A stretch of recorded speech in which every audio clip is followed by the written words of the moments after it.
கண்ணீரும் கம்பளையுமாய் காட்சி தரும் இந்த இடம் கள்ளக்குறிச்சி அரசு மருத்துவமனை வளாகம்.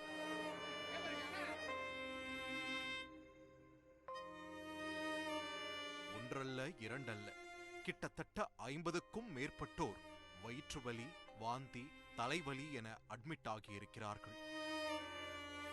நேரம் ஆக ஆக சிகிச்சைக்கு வந்தவர்களின் எண்ணிக்கை அதிகரித்திருக்கிறது. அதிர்ந்து போன மருத்துவர்கள் அவர்களிடம் விசாரித்திருக்கிறார்கள்.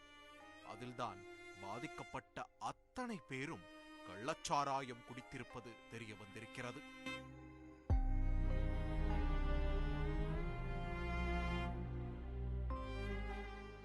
கள்ளக்குறிச்சி நகரப்பகுதியை ஒட்டிய கோமுகி ஆற்றங்கரை ஓரம் உள்ளது கருணாபுரம் கிராமம்.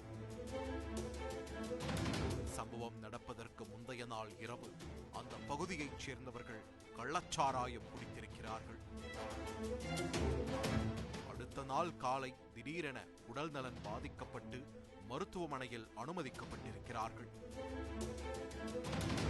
ஆனால் சிகிச்சை பலனளிக்காமல் கருணாபுரத்தைச் சேர்ந்த சுரேஷ், பிரவீன்குமார், சேகர், ஜெகதீசன் ஆகிய 4 பேரும் கள்ளக்குறிச்சி அரசு மருத்துவக் கல்லூரி மருத்துவமனையில் இறந்து போயிருக்கிறார்கள்.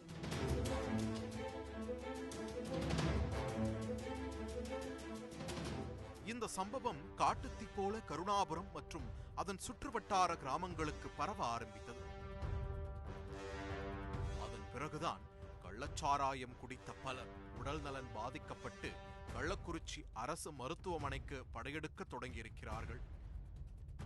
இதுவரை கிட்டத்தட்ட 50க்கும் மேற்பட்டோர் சிகிச்சைக்காக மருத்துவமனையில் அனுமதிக்கப்பட்டிருக்கிறார்கள். கள்ளக்குறிச்சியில் இருந்து மேல் சிகிச்சைக்காக புதுவை ஜிப்மர், சேலம், முண்டியம்பாக்கம் ஆகிய இடங்களுக்கு அனுப்பி வைத்திருக்கிறார்கள்.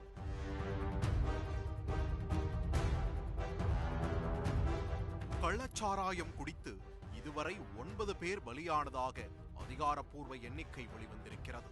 ஆனால் இந்த எண்ணிக்கை அதிகரிக்க வாய்ப்புள்ளது.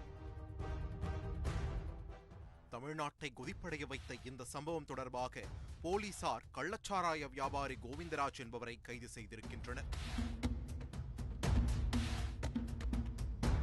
கோவிந்தராஜ் கருணாபுரம் பகுதியில் கிட்டத்தட்ட 10 ஆண்டுகளாக கள்ளச்சாராயம் விற்பனை செய்து வந்திருக்கிறார்.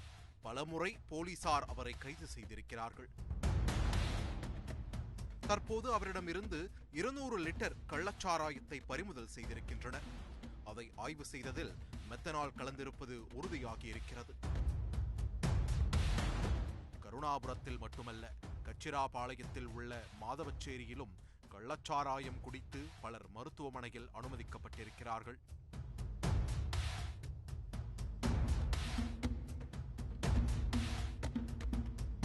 கள்ளக்குறிச்சியின் சுற்றுவட்டார பகுதிகளுக்கு கள்ளச்சாராயத்தின் ஹாட்ஸ்பாட்டாக இருப்பது கல்வராயன் மலை. பல வருடங்களாக இந்த மலையில் சாராயம் காய்ச்சப்படுகிறது. இங்கிருந்துதான் கள்ளக்குறிச்சியின் சுற்றுவட்டார பகுதிகளுக்கு சாராயம் சப்ளை செய்யப்படுகிறது. இதனாலேயே போலீசார் கல்வராயன் மலை மீது ஒரு கண் வைத்திருந்தனர். அடிக்கடி ரைட் சென்று சாராய ஊழல்களை அழித்து வந்தனர். 4 நாட்களுக்கு முன்பு கூட இந்த மலையிலிருந்து 5000 லிட்டர் ஊழலை கண்டுபிடித்து அழித்தனர்.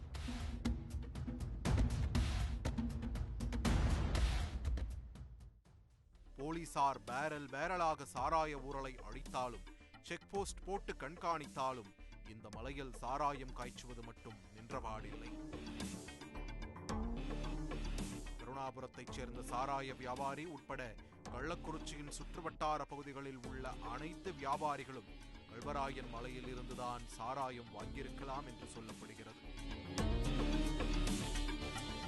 அந்த விஷச்சாராயத்தை குடித்துதான் இந்த அசம்பாவிதம் நடந்திருக்கலாம் என்றும் கூறப்படுகிறது.